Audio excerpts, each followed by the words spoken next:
Hello, welcome back to the channel. A bit of a fun one today. Recently I have received these, in my opinion, this colourway, this shoe was, it is, should I say, a grail in my opinion. Nike Kobe 5. Now this is the OG version. They haven't released this colourway as a Protro unfortunately. However, I just thought I'd do a quick comparison and overview and just declare my love, shall we say, for the Nike Kobe 5.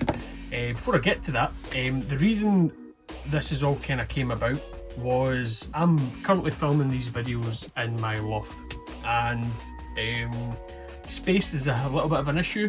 So you've probably noticed that the wall behind me isn't the same as what it was in my previous videos, so I gave it a lick of paint. I've added some pictures of some slam cover magazines from Jason Tatum, Jaylen Brown, and my Celtics fan. Okay, what I hate, put it in the comments. I can deal with it, it's alright. But most importantly, all my Kobe shoes are on this back wall. A lot of the ones I've collected over the past number of years has been unboxed, various different types of conditions, etc. So it was all on this wall, moved it to the back, and slowly but surely I've been getting round to kind of giving them a little bit of TLC that they need. And while doing that, I seen these for sale, and at first I wasn't going to buy them, but I'm really glad I did, and this is the reason why. So before I get there, I never had any of the OG colourways. I only got the Protros to start off with. I've got these ones, the Chaos and the Bruce Lees. And then I seen somebody sell this Lakers colourway, or this is the OG one, and I got them for a very, very good price. I was a little bit hesitant because I'm well aware of certain shoes, certain materials degrade quickly over time. So I took a punt, and yeah, like I'm pretty pleased with this particular model, the condition it's in. All of the fused materials are still in great shape, still a lot of nice detailing on there. The midsole itself is still nice and soft.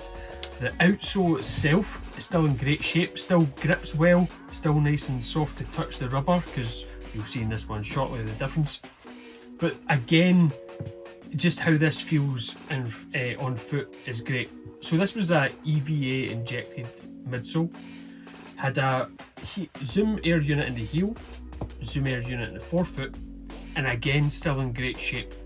So because this one was in such great shape, then it kind of gave me a little bit more faith that there is models out there that you can get for a reasonable price without paying through the nose for some shoes.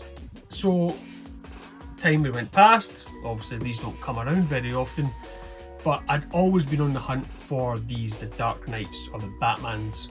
And when I seen these online, I had a good scan of the photographs. The upper is literally, without a word of a lie, probably a 9 out of 10. It's in great condition. There's some crease marks, yeah, because they've been worn. 1 or 2 scuffs in the toe drag area, which is fine, but usually you'll see a lot of rips and tears along these parts, obviously with ankles clipping together during games or just general walking. Maybe the Mamba logo is maybe scuffed away a little bit. There's no bobbling on the inside of the sock liner, so the upper itself is in fantastic condition. However, that's where it stops. In the pictures, I could see that the outsole had obviously discoloured for a start. There's a lot of wear on the forefoot area as well as the heel. And not to mention that the rubber itself is actually solidified in such a way that there's literally zero hope of being able to play in these and get a decent amount of traction. When they arrived today, I had a little kind of squeak test on my laminate. The forefoot was okay, but then when I tried to do it on the heel, I nearly fell on my arse. There's like nothing there. However, I love this shoe. I was waiting for this to come around at a decent price. I got the shoe at a decent price. However, I didn't realise that there was sole separation here on the outrigger area. So I'm going to be doing a little bit of digging. I have reached out to someone I follow on Instagram. If you haven't seen this person, definitely go check out their page. It's called Mamba Restorations. I'll leave the link up here. And the guy's work is phenomenal. He takes old beat up Kobes, gives them the business, and they just look brand new. So I've reached out to him. He's in America. I'm in two minds whether to send these off and get them repaired by him, but I've also asked the question of, is it possible that you might have a donor outsole that I can use and I can re-glue on myself? Now these are a UK 9 size 10 US. For whatever reason you have a pair of Kobe 5 from 2009, even a pair of Protros that may be a little bit beat up on the top, but the outsole's in better condition than these, please mention in the comments. I'll get in touch, and then that way, if you want to do a deal, I'd be happy to try and make something happen, because I'd love to restore these. It's really just the outsole that needs a TLC. So yeah, these are a great looking shoe in my opinion. The fact they've got the 4-foot zoom and the heel zoom, that's a bonus. Now, moving on to the Protros. These ones here are obviously a hot commodity, just based on the tooling that they have. However, a lot of people online have been saying, well, are they actually better than the 2009 Kobes that came out? Well, that's obviously down to personal opinion. But what I can say is that there's no heel zoom unit in this. Cushlon has been the midsole setup. Now on these, like I said, it was injected EVA. Now Cushlon does bottom out, very similar to React or Lunarlon. So we'll see how these stand the test of time. Now I do wear these from time to time, and the materials on the top are very similar. Now, although these are in great shape, I wouldn't dare wear these outside for a start, good outsole or not. Again, I usually use my shoes indoors only. So because of the fused material on top is what are we now on, 14 years old? So treat these with a little bit of care. Make sure you get as much life out of them as possible. These ones, on the other hand, are more updated materials. The flywire sections on these are still heavily covered with a fuse, and it's just like these ones here.